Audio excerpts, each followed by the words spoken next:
ಜಾಗೃತಿ ಕಾರ್ಯಕ್ರಮವನ್ನು ಈ ಒಂದು ದಿವಸ ನಮ್ಮ ಶಾಲೆಯಲ್ಲಿ ಹಮ್ಮಿಕೊಳ್ತಾ ಇದ್ದೀವಿ. ಈ ಒಂದು ಕಾರ್ಯಕ್ರಮದ ಘನ ಅಧ್ಯಕ್ಷ ಸ್ಥಾನವನ್ನು ನಮ್ಮ ಶಾಲೆಯ ಮುಖ್ಯೋಪಾಧ್ಯಾಯರಾದಂಥ ಶ್ರೀಮತಿ ಎಚ್.ಎಂ. ಮಿರ್ಜಿ ಮೇಡಮ್ ಅವರು ವಹಿಸಿಕೊಳ್ಬೇಕಂತ ತಿಳ್ಕೊತಾ ಇದ್ದೀವಿ. ಅದೇ ರೀತಿಯಾಗಿ ಈ ಒಂದು ಕಾರ್ಯಕ್ರಮದ ಮುಖ್ಯ ಅತಿಥಿ ಸ್ಥಾನವನ್ನು ಶ್ರೀಮತಿ ಪೂಜಾ ಎಂ. ಉಪ್ಪುಡಿ ಮೇಡಮ್ ಅವರು ವಹಿಸಿಕೊಳ್ಬೇಕಂತ ತಿಳ್ಕೊತಾ ಅದೇ ರೀತಿಯಾಗಿ ಇವತ್ತಿನ ಒಂದು ಕೇಂದ್ರದಲ್ಲಿ ಅಂದರೆ ಹೆಣ್ಣು ಮಕ್ಕಳಿಗಾಗಿ ಆರೋಗ್ಯ ಮತ್ತು ಶುಚಿತ್ವ ಕುರಿತು ಜಾಗೃತಿ ಕಾರ್ಯಕ್ರಮದ ಉಪನ್ಯಾಸಕರಾಗಿ ಆಗಮಿಸಿದಂಥ ಶ್ರೀ ಡಾಕ್ಟರ್ ಶ್ರೀ ಸಂತೋಷ್ ಶೆಟ್ಟರ್ ಸರ್ ಅವರಿಗೂ ನಮ್ಮ ಮುಖ್ಯೋಪಾಧ್ಯಾಯರ ಪರವಾಗಿ ಹಾಗೂ ಎಲ್ಲ ಶಿಕ್ಷಕರ ಪರವಾಗಿ ಸ್ವಾಗತವನ್ನು ಕೋರ್ತಾ ಈ ಒಂದು ಕಾರ್ಯಕ್ರಮವನ್ನು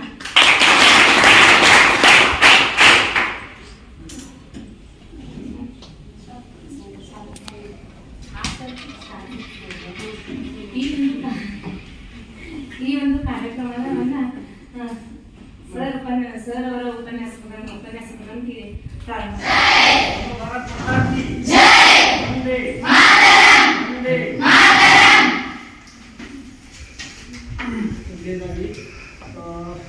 ಈ ರೀತಿಯ ಕ್ಲಾಸಿಗೆ ಬರುವಂತಹ ಈ ಒಂದು ಶಾಲೆ ಮುಖ್ಯೋಪಾಧ್ಯಾಯರಿಗೆ ಹಾಗೂ ಈ ಒಂದು ಕಾರ್ಯಕ್ರಮದ ಕೇಂದ್ರಬಿಂದುವಾದಂತಹ ನಮ್ಮ ಸಹೋದರಿಯವರಿಗೆ ಎಲ್ಲ ವಂದನೆಗಳ ಅರ್ಪಿಸಿದ ತಾವು ಇಲ್ಲಿ ನೆರೆದಿರ್ತಕ್ಕಂತಹ ಎಲ್ಲ ವಿದ್ಯಾರ್ಥಿಗಳಿಗೆ ಹಾಗೂ ಎಲ್ಲ ಶಿಕ್ಷಕ ವರ್ಗದವರಿಗೂ ಒಂದು ನಮಸ್ಕಾರ ಮಾಡುತ್ತಾ ಕಾರ್ಯಕ್ರಮವನ್ನು ಪ್ರಾರಂಭ ಮಾಡೋಣ.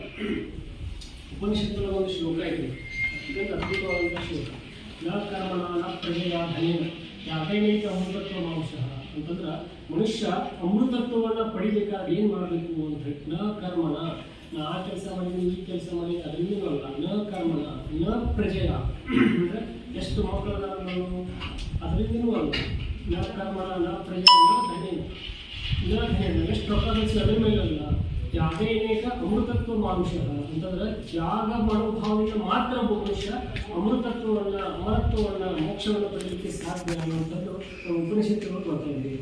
ಅಂಥದ್ರಲ್ಲಿ ಸಾಕಷ್ಟು ದೊಡ್ಡ ಇಂಡಸ್ಟ್ರಿಯಲಿಸ್ಟ್ ಶ್ರೀಮಂತರ ಸಾಕಷ್ಟು ಜನರು ಅಲ್ಲಿ ಎಷ್ಟು ಜನ ಶಾಲೆಗಳಿಗೆ ಬಂದು, ವಿಶೇಷವಾಗಿ ಪ್ರೌಢಶಾಲೆಗಳು ಸರ್ಕಾರಿ ಶಾಲೆಗಳಿಗೆ ಬಂದು ಮಕ್ಕಳಿಗೆ ಒಳ್ಳೆಯದಾದಂಥ ಕೆಲಸಗಳನ್ನು ಮಾಡ್ತಾರೆ ಅನ್ನೋದನ್ನು ಹೊಡ್ಕೊಂಡು ಬಂದಪ್ಪ ಅಂತಂದ್ರೆ ಬೆಳವಣಿಗೆಯಷ್ಟು ಜನ ಆ ಕೆಲಸವನ್ನು ಮಾಡ್ತಾ ಇರ್ತಾರೆ. ಅಂಥದ್ರಲ್ಲಿ ನಮ್ಮ ಸಹೋದರಿಯರಾದಂತಹ ಉಪ್ಪುಡಿ ಅವರು ಇಲ್ಲಿ ಬಂದು ತಮಗೆ ಒಂದು ಒಳ್ಳೆಯ ಆಗಲಿ ಅನ್ನುವಂಥ ಒಂದು ಉದ್ದೇಶದಿಂದ ಈ ಒಂದು ಕಾರ್ಯಕ್ರಮವನ್ನು ಆಯೋಜನೆ ಮಾಡಿದ್ದಾರೆ. ಮೊಟ್ಟ ಮೊದಲನೇದಾಗಿ ಅವರಿಗೆ ನಾವೆಲ್ಲರೂ ಸಹಿತ ಒಂದು ಧನ್ಯವಾದಗಳನ್ನು ನಮಸ್ಕಾರ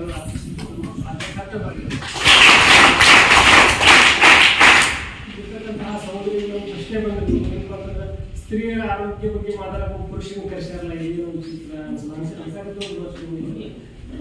ಅದಕ್ಕೆ ನಿಮ್ಮ ಸಂಶಯವನ್ನು ಕ್ಲಿಯರ್ ಮಾಡಬೇಕಂದ್ರೆ ಸುಮಾರು ನಾವು ಪ್ರಾಕ್ಟೀಸ್ ಮಾಡೋದಕ್ಕೆ 17 ವರ್ಷ ಆಯಿತು.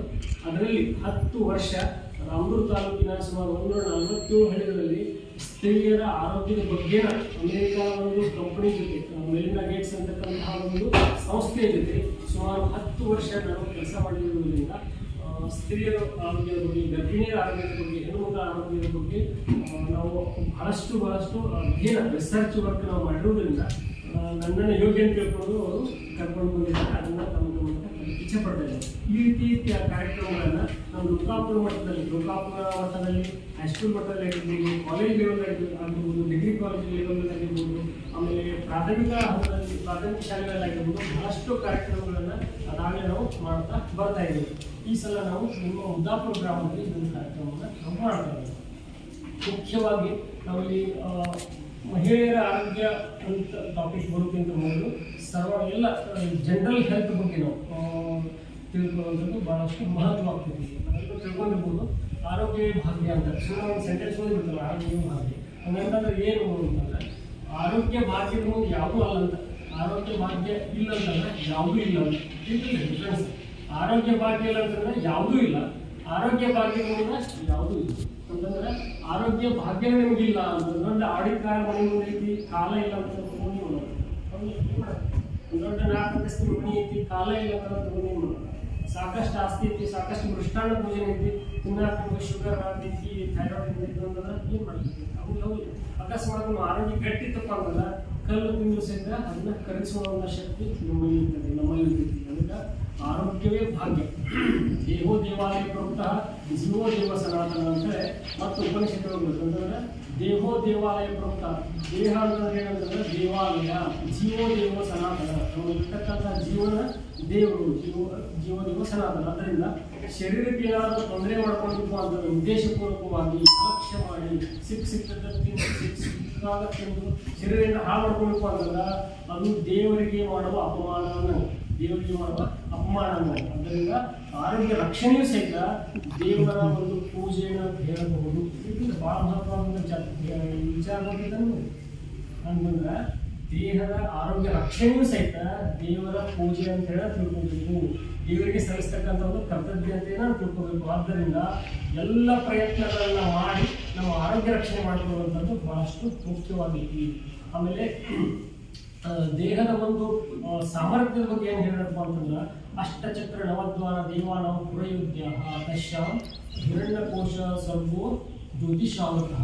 ಎಂಥ ಅದ್ಭುತ ಮಾತು ಹೇಳಿದ್ರಪ್ಪ ಅಂತಂದ್ರೆ ದೇಹ ಅಂತಂದ್ರೆ ಏನಂತಂದ್ರೆ ಚಕ್ರಗಳು ಇರ್ತಾವೆ. ಮೂಲಾಧಾರ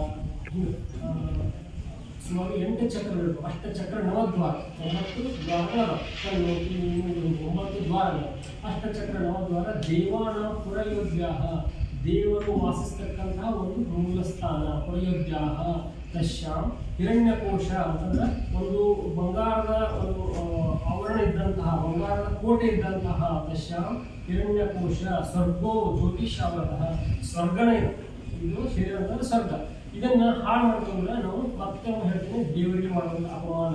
ಆದ್ದರಿಂದ ನಾವೆಲ್ಲರೂ ಆರೋಗ್ಯ ರಕ್ಷಣೆ ಮಾಡ್ಕೋಬೇಕಾಗಿ ನಾವು ಕರ್ತವ್ಯ. ಆದರೆ ಇತ್ತೀಚಿನ ದಿನಗಳಲ್ಲಿ ಏನಾಗತ್ತೆ ಅಂತಂದ್ರೆ ಆರೋಗ್ಯಪ್ಪ ಅಂತಂದ್ರೆ ಯಾವಾಗ ನಾವು ಹಾಸಿಗೆ ಇಡ್ತೀವಲ್ಲ ಅವಾಗ ನೆನಪಾಗ್ತೈತಿ ಆರೋಗ್ಯ ರಕ್ಷಣೆ ಮಾಡಬೇಕಾಗಿತ್ತು. ಆದ್ದರಿಂದ ವೈದ್ಯಕೀಯ ಕ್ಷೇತ್ರದ ಮೂಲ ಉದ್ದೇಶ ಮತ್ತು ಆಯುರ್ವೇದದ ಮೂಲ ಉದ್ದೇಶ ಏನಪ್ಪ ಅಂತಂದ್ರೆ first prevention is better then cure ಅಂತಂದ್ರೆ ರೋಗನ ಬರದಂಗೆ ತಡೆಯುವುದು ಟ್ರೀಟ್ಮೆಂಟ್ ಕೊಡೋದಕ್ಕಿಂತ ಬಹಳಷ್ಟು ಶ್ರೇಷ್ಠವಾಗಿರ್ತದೆ. ಅದರಿಂದ ಇನ್ನೊಂದು ವಿಚಾರಪ್ಪ ಅಂತಂದ್ರೆ ಏನು ಮಕ್ಕಳಿಗೆಲ್ಲ ಮುಂದೆ ನೀವು ನಮ್ಮ ದೇಶದ ನಾಗರಿಕರಾಗಬಹುದು. ನಿಮಗೆ ಆರೋಗ್ಯದ ವಿಚಾರಗಳು ಸ್ಪಷ್ಟವಾಗಿ ಗೊತ್ತಿದ್ದಪ್ಪ ಅಂತಂದ್ರೆ ನೀವು ಆರೋಗ್ಯವಾಗಿದ್ದಪ್ಪ ಅಂತಂದ್ರೆ ಅದೇ ನಮ್ಮ ದೇಶದ ದೊಡ್ಡ ಸಂಪತ್ತು. ಅನಾರೋಗ್ಯ ಜನಸಂಖ್ಯೆ ದೇಶಕ್ಕೆ ದೊಡ್ಡ ಹೊರೆಯಾಗಿರ್ತದೆ. ಅದ್ರ ಜೊತೆಗೆ ಬಾಬಾ ಸಾಹೇಬ್ ಅಂಬೇಡ್ಕರ್ ಅವರು ಹೇಳುವಂತೆ ಒಂದು ದೇಶ ಅಭಿವೃದ್ಧಿ ಆಗಿರ್ತದೆ ಅಂತ ಯಾವಾಗ ಅಂತೀವಿ, ಒಂದು ಸಮಾಜ ಮುಂದುವರೆದು ಯಾವಾಗ ಅಂತೀವಪ್ಪ ಅಂತಂದ್ರೆ ಆ ಸಮಾಜದಲ್ಲಿರ್ತಕ್ಕಂತಹ ಮಕ್ಕಳು ಮತ್ತು ಮಹಿಳೆಯರು ಆರೋಗ್ಯವಂತರಿದ್ದಾಗ, ಅವರ ಸ್ಥಿತಿಗತಿಗಳು ಸುಧಾರಿಸಿದ್ದಾಗ ಮಾತ್ರ ಆ ಸಮಾಜವನ್ನು ನಾವು ಅಭಿವೃದ್ಧಿಯನ್ನು ಕರಿತೀವಿ. ಯಾವುದೇ ಶ್ರೀಮಂತಿಕೆಯಿಂದಲ್ಲ, ಯಾವುದೇ ಫ್ಯಾಕ್ಟರಿಯಿಂದಲ್ಲ, ಯಾವುದರಿಂದಲ್ಲ. ಅಲ್ಲಿ ಇರ್ತಕ್ಕಂತಹ ಸಮಾಜ ಸ್ವಸ್ಥವಾಗಿತ್ತಂದ್ರೆ ಮಾತ್ರ ಯಾವಾಗ ಎಂಥ ಹುದ್ದೆನ ತೆಗೆದುಕೊಳ್ಬೇಕು ಅನ್ನೋದು ಬಹಳಷ್ಟು ಮಹತ್ವ. ಆ ಒಂದು ವಿಚಾರಗಳನ್ನು ನಾವು ಇವತ್ತು ಒಂದೊಂದಾಗಿ ಸಂಕ್ಷಿಪ್ತವಾಗಿ ಅದು ಸಹಿತ ಸಂಪೂರ್ಣವಾಗಿ ಅದ್ರ ಬಗ್ಗೆ ಲಕ್ಷ್ಯ ಕೊಡ್ತಕ್ಕಂಥದ್ದು ಬಹಳಷ್ಟು ಅವಶ್ಯಕತೆ ಇದೆ. ದಿನಚರ್ಯ ಅಂತಂದ್ರೆ ಬೆಳಿಗ್ಗೆ ಇರುವುದಿಲ್ಲ ಗ್ರಾಮೀಣ ಮುಹೂರ್ತ ಇಷ್ಟ ಜೀರ್ಣಾಜೀರ್ಣ ನಿರೂಪಣೆ. ಗ್ರಾಮೀಣ ಮುಹೂರ್ತದಲ್ಲಿ ಇರುವಂತಹ ಒಂದು ಪ್ರಯತ್ನ ಮಾಡಲಿಕ್ಕೇ ಬೇಕು, ಕಂಪಲ್ಸರಿ ಮಾಡಬೇಕು. ಗ್ರಾಮೀಣ ಮುಹೂರ್ತಪ್ಪ ಅಂತಂದ್ರೆ ಸೂರ್ಯ ಉದಯಿಸೋಕ್ಕಿಂತ 1 ತಾಸು ಮೊದಲು, 1 ಪ್ರಹರ ಮೊದಲು ಕರಿತೀವಿ. ಜನರಲ್ ಆಗಿ ನಾವು ತೆಗೆದುಕೊಳ್ಬೇಕಂತಂದ್ರೆ 5 ಗಂಟೆಯಲ್ಲಿ ನಾವು ತೆಗೆದುಕೊಳ್ಬೇಕು. 5 ಗಂಟೆಗೆ ವಿದ್ಯಾರ್ಥಿ ದಿಶೆಯಲ್ಲಿ, ಮುಖ್ಯವಾಗಿ ವಿದ್ಯಾರ್ಥಿ ದಿಶೆಯಲ್ಲಿ 5 ಗಂಟೆಗೆ ಇರೋದನ್ನು ನಾವು ಗುರಿ ಮಾಡಿಕೊಳ್ಳಲಿಕ್ಕೇ ಬೇಕು, ಕಂಪಲ್ಸರಿ. ನಮಗೆ ರಿಕ್ವೆಸ್ಟ್ ಮಾಡ್ಕೊಂಡು ಕೇಳ್ಬೋದು. ಯಾಕಂದ್ರೆ ಮತ್ತೆ ಹೇಳಿದಾಗ ನೀವು ಆರೋಗ್ಯವಂತರಾಗಿದ್ದರೆ ಮಾತ್ರ ಮುಂಬರುವ ನಮ್ಮ ಸಮಾಜ ಆರೋಗ್ಯವಾಗಿರ್ತೈತಿ, ದೇಶ ಆರೋಗ್ಯವಾಗಿರ್ತೈತಿ. ನಿಮ್ಮ ಆರೋಗ್ಯ ಹಾಳಾಕೊಂಡು ಹೋಗೋದು. ಈ ಸಣ್ಣ ವಯಸ್ಸಿನಾಗ ಇನ್ನೇನು ಕಾಯಿಲೆಗಳು ನಾವು ಹೇಳೋದ್ರಿಂದ ಕ್ಯಾನ್ಸರ್ ಕಾಯಿಲೆಗಳು, ಸೊರಾಸಿಸ್ಗಳಂತಹ ಅತ್ಯಂತ ಡಿಫಿಕಲ್ಟ್ ಚರ್ಮದ ಕಾಯಿಲೆಗಳು, ಸಂಘ ಮೊನ್ನೆ ನೀವು 8th 9th ಕ್ರೆಡಿಟ್ಸ್ ಫುಲ್ ಎಲ್ಲ ಸಂಘ ಇಷ್ಟು ಸಣ್ಣ ವಯಸ್ಸಿನಾಗ ಅವೆಲ್ಲ 50 ನಂತರ ಬರುವಂಥ ಕಾಯಿಲೆಗಳು, ಸಂಘ ಮಕ್ಕಳ ಕಾಯಿಲೆಗಳು, ಮೂಲವೇದಂಥ ಕಾಯಿಲೆಗಳು, ಗರ್ಭಾಶಯ ಭಾವದಂಥ ಕಾಯಿಲೆಗಳು, ಇಂಥವೆಲ್ಲ ಗಂಭೀರ ಕಾಯಿಲೆಗಳು ಬರಾಕತ್ತಾವ. ಎದಕ್ಕೆ ಬರಾಕಪ್ಪ ಅಂದರೆ ನಮ್ಮ ರೋಗನಿರೋಧಕ ಶಕ್ತಿ ಗಣನೀಯವಾಗಿ ಕಡಿಮೆ ಆಗಿರೋದ್ರಿಂದ ಆ ರೋಗನಿರೋಧಕ ಶಕ್ತಿ ಹೆಚ್ಚು ಮಾಡಬೇಕಾದ್ರೆ ಏನು ಮಾಡಬೇಕು, ನಮ್ಮ ದಿನಚರಿ ಸರಿ ಇರಬೇಕು. ದಿನಚರಿ ಸರಿ ಇರಬೇಕಂದ್ರೆ ಬೆಳಿಗ್ಗೆ ನಾವು ಏಳುವಾಗಿಂದ ಅದು ಚಾಲು ಆಗ್ತೈತಿ. ನೀವು 5 ಗಂಟೆಗೆ ಎದ್ದು ನೋಡ್ರಿ, ಪ್ರಯತ್ನ ಮಾಡಿ ಒಂದು ತಿಂಗಳು ನಿಮ್ಮಲ್ಲಿ ಇಂಥ ಒಂದು ಚೈತನ್ಯ ಬರೋಕ್ಕೆ ಪ್ರಾರಂಭ ಆಗ್ತೈತಿ. ನಿಮ್ಮಲ್ಲಿ ಇಂಥ ಒಂದು ಹೊಸ ಶಕ್ತಿ ಬರೋಕ್ಕೆ ಪ್ರಾರಂಭ ಆಗ್ತೈತಿ. ನೀವು ಯಾವ ಕೆಲಸ ಬೇಕಾದ್ರೂ ಸಹಿತ ಉತ್ಸಾಹದಿಂದ ಮಾಡಬಹುದು ಅನ್ನುವಂಥ ಶಕ್ತಿ ನಿಮಗೆ ಬರೋಕ್ಕೆ ಸ್ಟಾರ್ಟ್ ಆಗ್ತೈತಿ. ಬೆಳಗ್ಗೆ ಎದ್ದ ತಕ್ಷಣ ಎಲ್ಲ ಶೌಚಾಲಯಗಳನ್ನು ಮಾಡಿ ಮುಖ ಸ್ವಚ್ಛ ತೊಳ್ಕೊಂಡು ಯೋಗಾಸನ ಪ್ರಾಕ್ಟೀಸ್ ಮಾಡಿದ್ರೆ ಭಾಳಷ್ಟು ಒಳ್ಳೆಯದು. ಯೋಗ ಪ್ರಾಕ್ಟೀಸ್ ಮಾಡಿದ್ರೆ ಭಾಳಷ್ಟು ಒಳ್ಳೆಯದು. ಯಾಕಂದರೆ ಲಘು ವ್ಯಾಯಾಮ ಮಾಡಿದ್ರೆ ಭಾಳಷ್ಟು ಒಳ್ಳೆಯದು. ವ್ಯಾಯಾಮಕ್ಕೂ ಮತ್ತು ಯೋಗಕ್ಕೆ ಏನು ವ್ಯತ್ಯಾಸ ಮಾಡ್ತಂದ್ರೆ ಯೋಗ ಉಸಿರಾಟದ ಪ್ರಕ್ರಿಯೆ ಜೊತೆಗೆ ಆಗುವುದರಿಂದ ನಮ್ಮ ಪ್ರತಿಯೊಂದು ಜೀವಕೋಶಗಳನ್ನು ಉತ್ತೇಜನ ಮಾಡ್ತೈತಿ, ಮನಸ್ಸನ್ನು ಕಂಟ್ರೋಲ್ ಮಾಡ್ತೈತಿ. ಯೋಗ ಚಿತ್ತವೃತ್ತಿ ನಿವೃತ್ತಿ ಅಂತಂದ್ರೆ ಮನಸ್ಸನ್ನ ಹತೋಟಿಗಳು ತರುವಂಥದ್ದು ಯೋಗದ ಕೆಲಸ. ಬುದ್ಧಿ, ಆತ್ಮ, ಇಂದ್ರಿಯ ಸ್ವಸ್ಥಪ ಅಂತಂದ್ರೆ ಏನು? ಸ್ವಸ್ಥಪ ಅಂತಂದ್ರೆ ಸಂತೋಷ ಸಮಾವೇಶ ಸಮನಾತ್ಮ ಮಲಕ್ರಿಯ ಪ್ರಸನ್ನ ಆತ್ಮ ಇಂದ್ರಿಯ ಮನ ಸ್ವಸ್ಥ ಐತಿ ಅಂತಂದ್ರೆ ಮನಸ್ಸು, ಇಂದ್ರಿಯ, ಆತ್ಮ ನಮ್ಮೆಲ್ಲ ಅಂಗಾಂಗಗಳು ಯಾವಾಗ ಸಮಾವಸ್ಥೆಯೊಳಗಿರ್ತಾವೆ, ಯಾವ ಕಂಟ್ರೋಲ್ ಇರ್ತಾವೆ, ಅದನ್ನು ನಾವು ಸ್ವಸ್ಥ ಅಂತ ಕರಿತೀವಿ. ಬೆಳಗ್ಗೆ ಇರೋದ್ರಿಂದ ಮನಸ್ಸು, ಎಲ್ಲ ಇಂದ್ರಿಯಗಳು, ಕಣ್ಣು, ಕಿವಿ, ಇವು ಎಲ್ಲ ಇಂದ್ರಿಯಗಳು ಸಹಿತ ಬಹಳಷ್ಟು ಕಂಟ್ರೋಲ್ನಲ್ಲಿರ್ತಾವ. ನಮ್ಮಲ್ಲಿ ಹೊಸ ಶಕ್ತಿಯ ಸಂಚಯ ಆಗೋದ್ರಲ್ಲಿ ಬೇರೆ ಹೇಳಬೇಕು. ಯೋಗಾಸನ ಮಾಡಿದ್ರೆ ಬಹಳಷ್ಟು ಒಳ್ಳೆಯದು. ಈಗ ನಾವು ಫುಲ್ ಊಟ ಮಾಡೋದ್ರಿಂದ ಯೋಗಾಸನ ನಿಮಗೆ ಕೆಲವೊಂದಿಷ್ಟರ ಯೋಗಾಸನ ಹೇಳಬೇಕಂತ ಇತ್ತು, ಬಟ್ ಈಗ ಅದನ್ನ ಮಾಡೋಕ್ಕಾಗಲ್ಲ. ಊಟ ಮಾಡಿದ ಮೇಲೆ 5 ತಾಸು ಆದ ನಂತರ ಯೋಗಾಸನ ಮಾಡಬೇಕು. ಈಗ ನಾವು 2 ಗಂಟೆ 1 ಗಂಟೆ ಊಟ ಮಾಡಬೇಕು. ಇಲ್ಲಿಂದ 6:30ಗೆ ಯೋಗ ಮಾಡಬೇಕು. ಊಟ ಮಾಡಿ 5 ತಾಸು ನಂತರ ಮಾಡಬೇಕು. ಇಲ್ಲಾಂದರೆ ಬೆಳಗ್ಗೆ ಮಾಡಿದ್ರೆ ಬಹಳಷ್ಟು ಒಳ್ಳೆಯದು. ಕೆಲವೊಂದಿಷ್ಟು ಆಸನಗಳು ನಿಮಗೆ ಬಹಳಷ್ಟು ಆಗ್ತಾವೆ. ಭುಜಂಗಾಸನ ಅಂತ ಬರ್ತದೆ. ಈಗ ಡಬ್ಬ ಮಾಡಿಕೊಂಡು ಕೈ ಇಟ್ಕೊಂಡು ಉಸಿರು ತಗೊಂಡು ಮೇಲೆ ಎತ್ತಬೇಕು. ಭುಜಂಗಾಸನ ಅಂತ ಬರ್ತದೆ. ಆಮೇಲೆ ಮಂಡೂಕಾಸನ ಅಂತ ಬರ್ತದೆ. ಮಂಡೂಕಾಸನ ಅಂತಂದ್ರೆ ವಜ್ರಾಸನ ಕುಂತು ಕೈ ತಗೊಂಡು ಉಸಿರು ಬಿಟ್ಕೊಂಡು ಬಾಗುವಂಥದ್ದು ಮಂಡೂಕಾಸನ ಅಂತ ಬರ್ತದೆ. ಆಮೇಲೆ ಧನುರಾಸನ ಅಂತ ವಿಶೇಷವಾಗಿ ಉಪಯೋಗ ಮಾಡುವಂತಹ ಧನುರಾಸನ ಅಂತ ಬರ್ತದೆ. ಆಮೇಲೆ ಚಕ್ರಾಸನ ಅಂತ ಬರ್ತದೆ, ವಕ್ರಾಸನ ಅಂತ ಬರ್ತದೆ. ಈ ರೀತಿ ಆಸನಗಳು ಬರ್ತಾವೆ. ಆಸನಗಳನ್ನು ತಾವು ಮತ್ತು ಸೂರ್ಯ ನಮಸ್ಕಾರ ಎಲ್ಲಕ್ಕಿಂತ ಬಹಳಷ್ಟು ಮುಖ್ಯವಾಗಿ ಅಂತಂದ್ರೆ ಸೂರ್ಯ ನಮಸ್ಕಾರ. ಇನ್ನೊಂದು ಸಲ ಅವಕಾಶ ಸಿಕ್ಕರೆ ಯೋಗಾಸನ ಮಾಡುವಂಥದ್ದು ಕಲಿಸ್ಕೊಳ್ಳುವಂಥ ಒಂದು ಪ್ಲ್ಯಾನ್ ಮಾಡೋದು. ಬೆಳಗ್ಗೆ ಬೇಗ ಆಸನಗಳನ್ನು ಮಾಡಿದರೆ ಬಹಳಷ್ಟು ನಿಮ್ಮ ಆರೋಗ್ಯ ಸುಧಾರಣೆ ಆಗ್ತದೆ. ಅದರ ಜೊತೆಗೆ ಸ್ವಲ್ಪ ಪ್ರಾಣಾಯಾಮ ಮಾಡುವಂಥದ್ದು ಮಾಡಕ್ಕೆ ಪ್ರಾಣಾಯಾಮ ಮಾಡಿ ಅಲ್ಲಿ ಧ್ಯಾನ ಮಾಡಬೇಕು. ಧ್ಯಾನ ಮಾಡೋಕ್ಕೆ ಏನೇನು ಮುದ್ರಾಗಳನ್ನು ಯೂಸ್ ಮಾಡಬೇಕು ಭಾಳ ಇಂಪಾರ್ಟೆಂಟ್. ಮುದ್ರಾಗಳನ್ನು ಉಪಯೋಗ ಮಾಡುವಂಥದ್ದು ಅದನ್ನು ಕೇಳ್ತೀವಿ. ಅದಾದ ನಂತರ ಏನು ಮಾಡಿದ್ವಿ? ಬೆಳಿಗ್ಗೆ ಬೇಗ ಇದ್ರಿ, ಆಮೇಲೆ ಶೌಚಾಲಯ ಕರ್ಮಗಳನ್ನು ಮಾಡಿದ್ವಿ, ಮುಖವೆಲ್ಲ ಸ್ವಚ್ಛ ಕೊಟ್ಕೊಂಡ್ವಿ, ಯೋಗಾಸನ ಮಾಡಿದ್ವಿ, ಪ್ರಾಣಾಯಾಮ ಮಾಡಿದ್ವಿ, ಧ್ಯಾನ ಮಾಡಿದ್ರೆ ಅವಾಗ ಅಭ್ಯಾಸವನ್ನು ಮಾಡಲಿಕ್ಕೆ ಪ್ರಾರಂಭ ಮಾಡಬೇಕು. ಅಥವಾ ಯೋಗ ಮಾಡೋಕ್ಕಿಂತ ಮೊದಲ ಸ್ನಾನ ಮಾಡಿದ್ರೆ ಬಹಳಷ್ಟು ಒಳ್ಳೆಯದು. ಅಥವಾ ನಮ್ಮ ದಿನಚರಿ ಸ್ವಲ್ಪ ಚೇಂಜ್ ಇತ್ತು. ಇದೆಲ್ಲ ಆದಮೇಲೆ ಯೋಗ ಎಲ್ಲ ಆದಮೇಲೆ ಅಭ್ಯಾಸ ಆದಮೇಲೆ ಸ್ನಾನಾದಿಗಳನ್ನು ಇಷ್ಟ ದೇವರನ್ನು ಪೂಜೆ ಮಾಡಿಕೊಂಡು ಆಮೇಲೆ ಶಾಲೆಗೆ ಹೋಗುವಂಥದ್ದು. ಶಾಲೆಗೆ ಬಂದರೂ ಸಹಿತ ಇರತಕ್ಕಂಥ ಸಹಪಾಠಿಗಳ ಜೊತೆಗೆ ಒಳ್ಳೆಯ ರೀತಿಯಿಂದ ವರ್ತಿಸೋದು ಸಹಿತ ಆರೋಗ್ಯದ ಲಕ್ಷಣ. ನಾವು ಭಾಳ ಸಿಟ್ಟಿದ್ದೀವಿ, ಜಗಳ ಆಡ್ತಿದ್ದೀವಿ, ಬಟ್ ಶಾರೀರಿಕವಾಗಿ ಸದೃಢವಾಗಿದ್ದೀವಿ ಅಂದರೂ ಸಹಿತ ಅವರ ಅನಾರೋಗ್ಯ ಅಂತ ಕರೀತಾರೆ. ಆರೋಗ್ಯ ಶರೀರ ಅಷ್ಟೇ ಸದೃಢವಾಗಿರುವುದಿಲ್ಲ, ಮಾನಸಿಕವಾಗಿಯೂ ಸಹಿತ ಬಹಳಷ್ಟು ಸದೃಢವಾಗಿರ್ಬೇಕು. ಎಲ್ಲರಲ್ಲಿ ಜಗಳ ತೆಗೆದರೂ ಸಹಿತ ರೋಗದ ಲಕ್ಷಣ. ಯಾರೆಲ್ಲರೂ ಭಾಳ ಜಗಳ ತೆಗೆದಿದ್ರಪ್ಪ ಅಂತಂದರೆ ಅದು ಮಾನಸಿಕ ರೋಗದ ಒಂದು ಲಕ್ಷಣ. ಅದರಿಂದ ಶಾರೀರಿಕವಾಗಿ ಅಷ್ಟೇ ಇಲ್ಲದೆ ವಿಶೇಷವಾಗಿ ಲೇಡೀಸ್ಗೆ ಆಗ್ತದೆ. ಮಾನಸಿಕವಾಗಿ ಕಾಮ್ನೆಸ್ ಅಂತಂದ್ರೆ ಸಮಾಧಾನದಿಂದ ವರ್ತಿಸುವುದು ಸಹಿತ ಬಹಳಷ್ಟು ಮಹತ್ವವಾಗಿರ್ತಕ್ಕಂಥದ್ದು.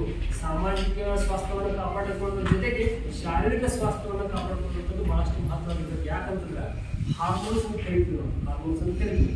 ಸ್ತ್ರೀಯರಲ್ಲಿ ಪೀರಿಯಡ್ಸ್ 1ನೇ ದಿವಸದಿಂದ ಹಾರ್ಮೋನಲ್ ಆಕ್ಟಿವಿಟಿ ಪ್ರಾರಂಭ ಆಗ್ತದೆ. ಕಾಲಕ್ಕೆ ತಕ್ಕಂಗೆ ಯಾವ್ಯಾವ ಹಾರ್ಮೋನ್ ಬಿಡುಗಡೆ ಆಗೋದಿಲ್ಲ, ಆ ಹಾರ್ಮೋನ್ ಬಿಡುಗಡೆ ಆದಾಗ ಮಾತ್ರ ಮಹಿಳೆಯಲ್ಲಿರ್ತಕ್ಕಂತಹ ಶಾರೀರಿಕವಾದಂಥ ಚಟುವಟಿಕೆಗಳು ಒಂದು ಒಳ್ಳೆಯ ರೀತಿಯಲ್ಲಿ ನಡೀತಾವೆ. ಅಕಸ್ಮಾತ್ ಮಾನಸಿಕವಾಗಿ ಸ್ಟ್ರೆಸ್ಗೆ ಒಳಗಾದೀವಿ, ತುಮುಲಕ್ಕೊಳಗಾದೀವಿ, ಒತ್ತಡಕ್ಕೊಳಗಾದೀವಿ, ಸಣ್ಣ ವಿಷಯಕ್ಕೆ ಟೆನ್ಷನ್ಗಳ ಪ್ರಾರಂಭ ಮಾಡಿರ್ತಂದ್ರೆ ಹಾರ್ಮೋನಲ್ ಇಂಬ್ಯಾಲೆನ್ಸ್ ಆಗಿ ಚಾಲು ಆಗ್ತದೆ. ಯಾವಾಗ ಯಾವುದೆಷ್ಟು ಪ್ರಮಾಣ ಬಿಡುಗಡೆ ಆಗೋದಿಲ್ಲ ಅಷ್ಟು ಆಗಲಾರದ ಪ್ರಮಾಣ ಕಡಿಮೆ ಆಗ್ಕೊಂತ ಹೋಗೋದು, ಹೆಚ್ಚಾಕೊಂತ ಮಾಡೋಕ್ಕೆ ಸ್ಟಾರ್ಟ್ ಆಗುತ್ತೆ. ಒಂದೇನಿರ್ತದೆ ಸಾಕಷ್ಟು ರೋಗಗಳು ಬರ್ತಾವೆ. ಸಣ್ಣ ವಯಸ್ಸಿನಾಗ ನಾವು ಟ್ಯಾಬ್ಲೆಟ್ಸ್ ತಗೊಳ್ಳುವಂಥ ಒಂದು ಬಂಧನಕ್ಕೆ ಸಿಕ್ಕೊಳ್ಬೇಕಾಗ್ತದೆ.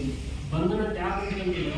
ಎಷ್ಟು ವಯಸ್ಸಿನ ವಿದ್ಯಾರ್ಥಿನಿಯರಲ್ಲಿ ಥೈರಾಯ್ಡ್ ಅಂತ ಡಿಟೆಕ್ಟ್ ಆಗ್ತದೆ. ಥೈರಾಯ್ಡ್ ಗ್ಲ್ಯಾಂಡ್ ಅಂತ ಅದು ಸ್ಟ್ರೆಸ್ ತಗೊಳ್ಳೋದ್ರಿಂದ, ಊಟ ಆಸ್ತಿ ತಗೊಳ್ಳೋದ್ರಿಂದ ಅದು ಬಿಡುಗಡೆ ಪ್ರಮಾಣ ಹೆಚ್ಚಾಗ್ತದೆ ಅಥವಾ ಕಡಿಮೆ ಆಗ್ತದೆ. ಹಿಂಗಾಗೋದ್ರಿಂದ ಅದನ್ನು ಕಂಟ್ರೋಲ್ ತರಕ್ಕೆ ಟ್ಯಾಬ್ಲೆಟ್ ಥೈರಾಕ್ಸಿನ್ ಟ್ಯಾಬ್ಲೆಟ್ ತಗೊಳ್ಬೇಕಾಗ್ತದೆ. ಕಂಟಿನ್ಯೂಸ್ ತಗೋಬೇಕಾಗ್ತದೆ.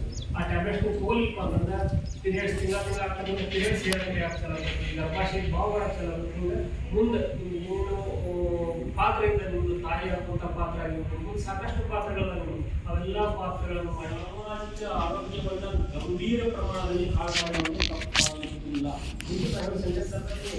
ನಮ್ಮ ಸಾಮಾಜಿಕ ಆರೋಗ್ಯವನ್ನ ಗಂಭೀರ ಪ್ರಮಾಣದಲ್ಲಿ ಹಾಳು ಮಾಡುವಂತಹ ಒಂದು ಪಾತ್ರ, ದೊಡ್ಡ ಪಾತ್ರ ಯಾರೈತೆ ಅಂತಂದ್ರೆ ನಾವು ಟಿವಿಯಲ್ಲಿ ನೋಡ್ತಕ್ಕಂಥ ಧಾರಾವಾಹಿಗಳು, ಅದು ಸಹಿತ ಮನೆಯನ್ನ ಕಟ್ಟುವಂತಹ ಅಥವಾ ಒಂದು ಸಮಾಜವನ್ನು ಕಟ್ಟುವಂತಹ ಸಮಾಜಮುಖಿ ಕೆಲಸ ಮಾಡುವಂಥ ವಿಚಾರವಂತ ಯಾವ ಅದು ದಯಮಾಡಿ ನಿಮ್ಮ ವಯಸ್ಸಿನಾಗಂತೂ ನೋಡೋ ವಿಚಾರ ಅಲ್ಲ.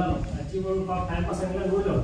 ನಿಮ್ಮ ವಿಚಾರಗಳು ಅಭ್ಯಾಸ ಮಾಡೋದ್ರ ಜೊತೆಗೆ ಸಾಕಷ್ಟು ಗ್ರಂಥಗಳನ್ನು ಓದ್ಬೋದು, ಸಾಕಷ್ಟು ವಿಷಯಗಳನ್ನು ಓದ್ಬೋದು, ಧಾರ್ಮಿಕ ವಿಚಾರಗಳನ್ನು ಮಾಡ್ಬೋದು, ಆಧ್ಯಾತ್ಮಿಕ ಬುಕ್ಸ್ಗಳನ್ನು ಓದ್ಬೋದು, ಉಪನಿಷತ್ತುಗಳನ್ನು ಓದ್ಬೋದು, ರಾಮಾಯಣ ಮಹಾಭಾರತ ಭಗವದ್ಗೀತೆ ನಿಮ್ಮ ನಂಬಿಕೆಗೆ ತಕ್ಕ ವಚನಗಳನ್ನು ಓದ್ಬೋದು. ಅಂಥ ಬುಕ್ಸ್ಗಳನ್ನು ಓದೋದ್ರಿಂದ ಸಾಕಷ್ಟು ವಿಚಾರಗಳನ್ನು ಗೊತ್ತಾಗ್ತಾವೆ, ಸಾಕಷ್ಟು ವಿಚಾರಗಳು ಗೊತ್ತಾಗ್ತವೆ.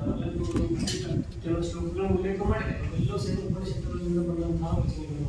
ಇವನ್ನೆಲ್ಲ ತಿಳ್ಕೊಳ್ಳೋದ್ರಿಂದ ನಮ್ಮಲ್ಲಿ ಎಂಥ ಶಕ್ತಿ ಐತಿ, ಮನಸ್ಸಿಗೆ ಎಂಥ ಶಕ್ತಿ ಐತಿ ಅನ್ನುವಂಥದ್ದು ಗೊತ್ತಾಗ್ತದೆ. ಈ ಮನಸ್ಸೇ ಮನುಷ್ಯನ ಮರಣ ಮೋಕ್ಷ ಕಾರಣ ಅಂತಂದ್ರೆ ಮನುಷ್ಯನ ಬಂಧನಕ್ಕೂ ಮತ್ತು ಮೋಕ್ಷಕ್ಕೂ ಮೂಲ ಕಾರಣ ಆಗಿರೋದ್ರಿಂದ ಮನಸ್ಸನ್ನ ಸದೃಢವಾಗಿ ಮಾಡ್ಕೋಬೇಕು. ಆರೋಗ್ಯದ ಮೊದಲ ಮೆಟ್ಟಲು ಅದನ್ನ ಇದನ್ನೆಲ್ಲ ತಿಳ್ಕೊಳ್ಬೇಕಾಗಿರೋ ಅಷ್ಟು ಮಹತ್ವ ಐತಿ. ಇದು ದಿನಚರಿಯನ್ನ ಸಂಕ್ಷಿಪ್ತವಾಗಿ ಹೇಳಬೇಕು. ಇನ್ನು ಆಹಾರ ಪದ್ಧತಿ ಬಹಳಷ್ಟು ಮಹತ್ವವಾಗಿದೆ. ಆಹಾರ ಪದ್ಧತಿ ಬಹಳಷ್ಟು ಮಹತ್ವವಾಗಿದೆ. ಯಾಕೆ ಮಹತ್ವವಾಗಿ ಇರುವಂಥದ್ದು ಹೇಳ್ತೀವಿ. ಆಹಾರವನ್ನು ಸಮಯಕ್ಕೆ ಸರಿಯಾದ ಆಹಾರವನ್ನು ಸಮಯಕ್ಕೆ ಸರಿಯಾಗಿ ಸೇವಿಸುವಂಥದ್ದು ಆರೋಗ್ಯದ ಮೂಲ ಗುಟ್ಟು. ಸರಿಯಾದ ಆಹಾರವನ್ನು ಸರಿಯಾದ ಸಮಯಕ್ಕೆ ಸೇವಿಸುವಂಥದ್ದು ಆರೋಗ್ಯದ ಮೂಲ ಗುಟ್ಟು. ಇದನ್ನ ಹಾಳು ಮಾಡಿಕೊಳ್ಳೋದ್ರಿಂದ ನಮ್ಮಲ್ಲಿರ್ತಕ್ಕಂಥ ಹಿರಿಯರ ಮಾತನ್ನು ನಾವು ಕೇಳಿರುವುದರಿಂದ ಇವತ್ತು ನಮ್ಮ ಆರೋಗ್ಯದ ಪರಿಸ್ಥಿತಿ ಬಹಳಷ್ಟು ಗಂಭೀರ ಅವಸ್ಥೆಯಲ್ಲಿ ಬಂದಿದೆ ಅಂತ ನಾವು ಫಸ್ಟ್ ತಿಳ್ಕೋಬೇಕು. ಏನು ಅಂತಂದರೆ ಮುಂಜಾನೆ ಬೆಳಗಿನ ಉಪಹಾರ ಆದಷ್ಟು 8ರಿಂದ 8:30 ಒಳಗೆ ಮುಗಿಬೇಕು. ಮಧ್ಯಾಹ್ನ ಆಹಾರ 1ರಿಂದ 1:30 ಮುಗಿಬೇಕು. ರಾತ್ರಿ ಆಹಾರ 7:30 ಮುಗಿಬೇಕು. ಯಾಕಪ್ಪ ಅಂದರೆ ಒಂದು ಬಯೋಲಾಜಿಕಲ್ ಕ್ಲಾಕ್ ಅಂತಂದ್ರೆ ಒಂದು ನಮ್ಮ ಶರೀರದ ಒಂದು ಪೂರ್ತಿ ಗಡಿಯಾರ ಯಾವಾಗ ಏನೇನಾಗಬೇಕು ಅನ್ನೋಂಥ ನಿರ್ಧಾರ ಮಾಡುವಂಥದ್ದು ಒಂದು ಸಿಸ್ಟಮ್ ಅದು. ಆ ಸಿಸ್ಟಮ್ ಒಂದು ವ್ಯವಸ್ಥಿತವಾಗಿ ನೀಡಿದೆ. ಇದನ್ನು ನಾವೇನು ಅಸ್ತವ್ಯಸ್ತ ಮಾಡಿದ್ದೀವಿ, ಸರಿಯಾದ ಆಹಾರ ಹೋಗಿಲ್ಲ ಅಂತಂದ್ರೆ ಈ ಗಡಿಯಾರ ಅಸ್ತವ್ಯಸ್ತ ಆಗಕ್ಕೆ ಪ್ರಾರಂಭ ಆಗ್ತೈತಿ. ಈ ಗಡಿಯಾರ ಮೇಲೆ ಏನೇನು ಡಿಪೆಂಡ್ ಆಗಿರ್ತಾವಪ್ಪ ಅಂತಂದ್ರೆ ಹಾರ್ಮೋನ್ಸ್ ಅಂತ ಏನಿಲ್ಲ, ಅವು ಕಾರಣ ಆಗಿರ್ತಾವ, ಎನ್ಸೈಮ್ಸ್ ಕಾರಣ ಆಗಿರ್ತಾವ, ಪಚನಕ್ರಿಯೆಗೆ ಸಂಬಂಧಪಟ್ಟಂತ ಯಾವ ಏನೇನು ಬಿಡುಗಡೆ ಆಗಬೇಕು ಅನ್ನುವಂಥದ್ದು ಅವೆಲ್ಲ ನಿರ್ಧಾರ ಆಗಿರ್ತಾವೆ. ಅವೆಲ್ಲ ಅಸ್ತವ್ಯಸ್ತ ಆಗಕ್ಕೆ ಪ್ರಾರಂಭ ಆಗ್ತಾವ. ಅವಾಗೇನಾಗ್ತೈತಿ, ಸಣ್ಣ ವಯಸ್ಸಿನಾಗ ವಯಸ್ಸಾದಂಥ ಲಕ್ಷಣಗಳು ಕಂಡುಕೊಳ್ಳುವಂಥದ್ದು. ಸಣ್ಣ ವಯಸ್ಸಿನಾಗ ಬರ್ತಾರಿಲ್ಲ, 18-19 ವಯಸ್ಸಿನಾಗ ಮೊಣಕಾಲು ನೋಡ್ರಿ, ಸಣ್ಣ ಸೌಕರ್ಯ ಬಂದು ನೋಡ್ರಿ, ನಡಾನು ಹೋಯ್ತಿ, ನರದೋಷ ಐತಿ. ಸಣ್ಣ ವಯಸ್ಸಿನಾಗ ಅವ್ರಿಗೆಲ್ಲ ಬರುವ ಅಲ್ಲ ಆ ಶಬ್ದನ ಅವ್ರ ಬಾಯಲ್ಲಿ ಬರೋದು. ಬಟ್ ಅದಾವ ಯಾಕಪ್ಪ ಅಂತಂದ್ರೆ ಆಹಾರದ ಪದ್ಧತಿಯನ್ನ, ಆಹಾರ ಸಮಯವನ್ನು ಸಂಪೂರ್ಣವಾಗಿ ನಾವು ಹಾಳು ಮಾಡಿಬಿಟ್ಟಿದ್ದೇವೆ. ಈ ಮೆಸೇಜ್ ಕಡೆ ನಿಮ್ಗೆ ಅಷ್ಟ ಅಲ್ಲ, ನಿಮ್ಮ ಮನೆಯಾಗ ನಿಮ್ಮ ತಾಯಂದ್ರು ಇರ್ತಾರ, ಅಕ್ಕನ ಮದುವೆ ಹೋಗಿ ಅಕ್ಕಂದ್ರು ಇರ್ತಾರ, ನೀವು ಮನೆಗೆ ಬಂದಂತೆ ನಿಮ್ಮ ವೈನಿಗಳು ಇರ್ತಾರೆ, ಅವ್ರಿಗೆಲ್ಲ ಈ ವಿಷಯವನ್ನು ಹುಟ್ಟಬೇಕು.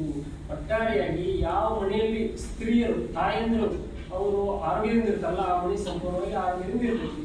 ಆ ಮನೆಯಲ್ಲಿರ್ತಕ್ಕಂಥ ಸ್ತ್ರೀನ ಅವರ ಮನೆ ಯಜಮಾನಿನ ಅವರ ಆರೋಗ್ಯ ತಪ್ಪು ಅಂದ್ರೆ ಅಲ್ಲಿರ್ತಕ್ಕಂಥ ಎಲ್ಲರ ಆರೋಗ್ಯ ತಪ್ಪುವುದು ಹೋಗ್ತೈತಿ. ಹೊಟ್ಟೆದಾಗಿಂದ ಆರೋಗ್ಯ ತರ್ಸಕ್ಕೆ ಪ್ರಾರಂಭ ಮಾಡ್ತಾರೆ. ಅವಾಗ ಸಾಕಷ್ಟು ಗಂಭೀರ ಕಾಯಿಲೆಗೆ ಒಳಗಾಗ್ತಾರೆ. ನಮ್ಮ ಒಬ್ಬ ಆತ್ಮೀಯ ಫ್ರೆಂಡ್ ಅವರು, ನಮ್ಮ ಒಬ್ಬನೇ ಒಬ್ಬ ಮಗ, ಸಾಕಷ್ಟು ಶ್ರೀಮಂತಿಕೆ ಮನೆಯೊಳಗೆ ಒಬ್ಬನೇ ಒಬ್ಬ ಮಗ 13 ವರ್ಷ ಕ್ಯಾನ್ಸರ್ ಆಗಿದೆ. ದೊಡ್ಡ ಶ್ರೀಮಂತರು ಬಡವರಲ್ಲ, ದೊಡ್ಡ ಶ್ರೀಮಂತರು ಎಜುಕೇಟೆಡ್ ಅನ್ಎಜುಕೇಟೆಡ್ ಅಲ್ಲ, ಅವ್ರ ಮಗಕ್ಕೆ ಕ್ಯಾನ್ಸರ್ ಆಗಿದೆ.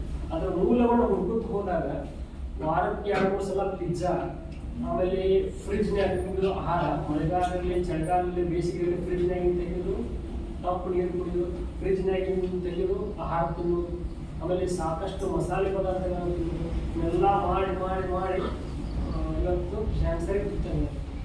ಅಲ್ಲೆಲ್ಲೋ ಆಗೈತಿ, ಯಾರು ಬೆಳೆದವರು ನಮಗೂ ಫೋನ್ ಅನ್ಬೇಡ, ನಮಗೂ ಬರ್ತೈತಿ. ಇದು ಮನುಷ್ಯನ ಭಾಳ ವಿಚಾರ ಹೇಳೋದು. ಈ ವಿಚಾರಗಳು ಇಲ್ಲಿ ಎಲ್ಲೂ ಯಾವ ಬುಕ್ನಾಗ ಸಿಗುವುದಿಲ್ಲ, ಯಾವ ಗೂಗಲ್ ಸರ್ಚ್ನಾಗ ಸಿಗುವುದಿಲ್ಲ, ಎಲ್ಲೂ ಸಿಗುವುದಿಲ್ಲ. ಇದು ನಮ್ಮ ಅನುಭವದಿಂದ ಕಂಡುಕೊಂಡಿರ್ತಕ್ಕಂಥದ್ದು. ಇದು ಮನುಷ್ಯನ ಪಚನಾಂಗ ವ್ಯೂಹ. ಗೊತ್ತಂದ್ರೆ ಮನುಷ್ಯನ ಪಚನಾಂಗ ವ್ಯೂಹ ಇದೆಲ್ಲ ಸಣ್ಣ ಕರಳು, ಸುಮಾರು 22 ಫೂಟ್ 22 ಫೀಟ್ ಸಣ್ಣ ಕರಳು ತಿಂದ್ರಿ. ಇದರ ಕೆಲಸ ಏನು ಅಂತಂದ್ರೆ ಊಟ ಮಾಡಿದಂತ ಆಹಾರ ಈ ಹೊಟ್ಟೆ ಕಾಣ್ತಿಲ್ಲ, ಎಲ್ಲ ಕಾಣತಿಲ್ಲ ಹೊಟ್ಟೆ ಒಳಗೆ ಬಂದು ಆ ನಂತರ ಇಲ್ಲಿ ಸ್ವಲ್ಪ ಪ್ರಮಾಣದ ಪಚನ ಆಕೈತಿ, ಅಲ್ಲಿ ಬಂದು ಮೇಜರ್ ಸಣ್ಣ ಕರುಳಾಗ ಪಚನ ಆಗ್ತೈತಿ. ಇಲ್ಲೇ ಇರೋ ಮೇನ್ ಪಾಯಿಂಟ್, ಸಣ್ಣ ಕರುಳಾಗ ಪಚನ ಆಗ್ತೈತಿ. ಸಣ್ಣ ಕರುಳು ಏನಪ್ಪಾ ಅಂತಂದ್ರ ಗಿಡದ ಬೇರ್ ಇದ್ದಂಗ, ಗಿಡದ ಬೇರ್ ಕೆಲಸ ಏನು, ನೀರು ಅಲ್ಲಿರ್ತಕ್ಕಂತಹ ಖನಿಜಾಂಶಗಳನ್ನು ಹೀರ್ಕೊಂಡು ಗಿಡವನ್ನ ಸದೃಢವಾಗಿ ಮಾಡ್ತಕ್ಕಂಥದ್ದು. ಇದ್ರ ಕೆಲಸನೂ ಅದ ಸಣ್ಣ ಕರುಳಿನ ಕೆಲಸ. ಇವತ್ತು ನಾವ್ ಏನ್ ಮಾಡಾಕತ್ತೀವಿ ಅಂತಂದ್ರ ನಮ್ಮ ಆಹಾರವನ್ನ ಸಂಪೂರ್ಣವಾಗಿ ಹಾಳು ಮಾಡಿವಿ. ಇನ್ನೊಂದು ವಿಚಾರ ಯಾರು ಮಾಡ್ತೀವಿ, ಜೋಳದ ಪ್ರಮಾಣವನ್ನ ಕಡಿಮೆ ಮಾಡಿ ಗೋಧಿ ಪ್ರಮಾಣವನ್ನು ಹೆಚ್ಚು ಮಾಡಾಕತ್ತೀವಿ. ಹಳ್ಳಿ ಒಳಗೂ ಸಹಿತ ರೊಟ್ಟಿ ಬಡಿ ಸ್ವಲ್ಪ ಕೇಳಲಾಗಂಗಾಗಿರ್ತೈತಿ. ಈಗ ಹಾಗಿದ್ರೆ ದಿವಸ ಚಪಾತಿ ಎಷ್ಟು ಬಂದಿತ್ತು ಸುಳ್ಳು ಹೇಳ್ತಾರ, ಚಪಾತಿ ದಿವಸ ಚಪಾತಿ ನೋಡಿ ನಾ ರೊಟ್ಟಿ ತಿಂದು ಒಟ್ಟ ನುಡಿಲಿಲ್ಲ ಏನಾದ್ರು. ಈಗ ಏನಾದ್ರು ಇರ್ಲಿ ದಯಮಾಡಿ ಲಕ್ಷ ಕೊಡ್ರಿ. ಚಪಾತಿ ಮತ್ತು ಗೋಧಿಯ ಉಪಯೋಗವನ್ನ 99% ಕಡಿಮೆ ಮಾಡ್ರಿ. ದಯಮಾಡಿ ಕೈ ಮುಗಿದ ಮೇಲೆ ರಿಕ್ವೆಸ್ಟ್ ಮಾಡ್ಕೊತಾ ಇದ್ದೇವೆ. ಚಪಾತಿ ಅಂದ್ರೆ ಗೋಧಿ ಉತ್ಪನ್ನಗಳ ಉಪಯೋಗವನ್ನ 95% ಕಮ್ಮಿ ಮಾಡ್ರಿ. ಜೋಳದ ಪ್ರಮಾಣವನ್ನು ಹೆಚ್ಚು ಮಾಡ್ರಿ. ಜೋಳ ತಿನ್ನವರು ತೋಳ ಅಷ್ಟು ಬಲಿಷ್ಠವಾಗಿರ್ತಾರೆ, ತೋಳ ಬಹಳಷ್ಟು ಬಲಿಷ್ಠವಾಗಿರ್ತಾರೆ, ಅದಷ್ಟು ಹೋಗ್ತಾರ. ಯಾರು ರೊಟ್ಟಿ ತಿಂತಾರ ಅವರು ಜಟ್ಟಿಯಾಗಿರ್ತಾರ. ಮೈದಾ ಮತ್ತು ಗೋಧಿ ಪ್ರೊಡಕ್ಷನ್ ತಿನ್ನುವುದರಿಂದ ಈ ಸಣ್ಣ ಕರಳು ಸಂಪೂರ್ಣವಾಗಿ ಹಾಳಾಗ್ತದೆ. ಸಣ್ಣ ಕರಳನ್ನ ಹೀರ್ಕೊಳ್ಳೋ ಕೆಪಾಸಿಟಿ ಹಾಳಾಗ್ತದೆ. ಸಣ್ಣ ಕರಳು ಹೀರ್ಕೊಳ್ಳೋ ಕೆಪಾಸಿಟಿ ಆಹಾರ ಪದ್ಧತಿ, ಇನ್ನೊಂದು ಸಮಯ ಇರಬೇಕು, ಇನ್ನೊಂದು ಸ್ವಚ್ಛತೆ. ಇವು ಮೂರು ಅಳವಡಿಸ್ಕೊಂಡಿರೋದ್ರೆ ನಾವು ಎಷ್ಟೋ ಸಮಸ್ಯೆಗಳಿಗೆ ಪರಿಹಾರವನ್ನು ಕಂಡುಕೊಡ್ಬೋದು. ಒಂದು ಆರೋಗ್ಯಬೋದು, ಒಂದು ಆರ್ಥಿಕವಾಗಿರ್ಬೋದು, ಎಲ್ಲದಕ್ಕೂ ಇರ್ಬೋದು. ನಾವು ಅವ್ನು ಯಾವ ಥರ ಉಪಯೋಗ ಮಾಡ್ಕೋಬೇಕು, ಹೇಗೆ ಮತ್ತು ಮೆನ್ಸ್ಟ್ರುಮೆಂಟ್ ಟೈಮ್ನಾಗ ನಾವು ಯಾವ ಥರ ಇರಬೇಕು ನಿಮ್ಗೆಲ್ಲ ಗೊತ್ತೈತಿ. ಜಲ್ದಿ ಯಾಕೆ ಆಗ್ತಾರೆ, ಲೇಟಾಗಿ ಯಾಕೆ ಆಗ್ತಾರೆ, ಒಬ್ಬರು ಎಕ್ಸೆಸ್ ಬ್ಲೀಡಿಂಗ್ ಯಾಕೆ ಬರ್ತೀವಿ, ಒಬ್ರು ಯಾಕೆ ಕಡಿಮೆ ಆಗ್ತೈತಿ, ನೀವೆಲ್ಲ ನೀವು ಪಿಕ್ಚರ್ ನೋಡ್ಕೊಂಡು ನೀವೇ ಇದೆಲ್ಲಕ್ಕೂ ನೀವು ಆನ್ಸರ್ ಮಾಡಿದ್ರಲ್ಲ. ಸೊ ಇವೆಂಟಿಗೆ ನೀವು ಅಷ್ಟೇ ಕೇಳಿಸ್ಕೊಳ್ಳಾರ್ದ ನಿಮ್ಮ ಮನೆಯೊಳಗೂ ಹೋಗಿ ನಿಮ್ಮ ಅಕ್ಕಂಗೆ ಇರ್ತಾರೆ, ನಿಮ್ಮ ಮನೆಯಲ್ಲಿ ಲೇಡೀಸ್ ಇರ್ತಾರೆ. ಇದು ಏನು ಸಮಸ್ಯೆ ಇರ್ತಲ್ಲ ನಾನು ಯಾರ್ಯಾರು ನೀವು ಕೇಳ್ಬೋದು ಅಂದ್ರೆ ಒಂದು ಡಾಕ್ಟರ್ಸ್ ಹೇಳ್ಬೇಕು, ಇಲ್ಲ ನಿಮ್ಮ ತಾಯಿ ಹೇಳ್ಬೇಕು, ಇಲ್ಲ ನಿಮ್ಮ ಅಕ್ಕಂಗೆ ಹೇಳ್ಬೋದು. ಮತ್ತೆ ಯಾರು ಹೇಳಿಕ್ ಸಾಧ್ಯ ಇಲ್ಲ. ನೀವು ಎಕ್ಸ್ಪ್ರೆಷನ್ ಅಂದ್ರೆ ಏನಂತ ಹೇಳ್ತೀವಿ. ಆ ಕಾರಣಕ್ಕೆ ನಾವು ಡಾಕ್ಟರ್ ನಿಮ್ಗೆ ಕಲಿಸಿ ನಿಮ್ಗೆ ಅದ್ರ ಬಗ್ಗೆ ಇನ್ಫಾರ್ಮೇಶನ್ ಕೊಟ್ಟಿವಿ. ಅದೆಲ್ಲರಿಗೂ ಅದು ಉಪಯೋಗ ನಿಮ್ಗೆ ಆಗಿದೆ ಅಂತ ನಾನು ಅನ್ಕೊಂಡಿದ್ದೀವಿ. ಆಗಿದಲ್ಲ ಈಗ ಮತ್ತೇನಾದ್ರೂ ಸಮಸ್ಯೆ, ಮತ್ತೇನಾದ್ರೂ ಕೇಳುವಂಥದ್ದು, ಏನಾದ್ರೂ ಡೌಟ್ಸು ಏನಾದ್ರೂ ಇದ್ರೆ ಸರ್ ಹತ್ರ ಕೇಳಿ. ಅವ್ರ ಹೆಲ್ತ್ ಬಗ್ಗೆ ಹೇಳಲ್ಲ, ಇನ್ನೊಂದು ಸುತ್ತಮುತ್ತ ಪರಿಸರ ಬಗ್ಗೆ ಇರುವಂಥ ಗಿಡಗಳ ಬಗ್ಗೆ ಹೇಳ್ತಾರ, ಸುತ್ತಮುತ್ತ ಇರುವಂತಹ ಗಿಡಗಳ ಉಪಯೋಗವನ್ನು ಹೇಗೆ ಮಾಡ್ಕೋಬೇಕು ಅನ್ನೋದು ಹೇಳ್ತಾರೆ. ವರ್ಕಿಂಗ್ ಡಾಕ್ಟರ್ ಅವರಿಗೆ ಈಗೆಲ್ಲ ಈಗ ಲೋಕಾಪುರಲ್ಲಿ ಪ್ರಸಿದ್ಧಿನೇ ಅದ ಅವರಿಗೆ, ಬಹಳಷ್ಟು ಸಮಸ್ಯೆಗಳಿಗೆ. ಸೊ ಮೇಡಮ್ ಅವ್ರಿಗೆ ಇಂಥ ಒಂದು ಒಳ್ಳೆ ಅವಕಾಶ ಮಾಡಿಕೊಟ್ಟಿದ್ದು ಧನ್ಯವಾದಗಳನ್ನ ಹೇಳ್ತೀವಿ ನಾವು.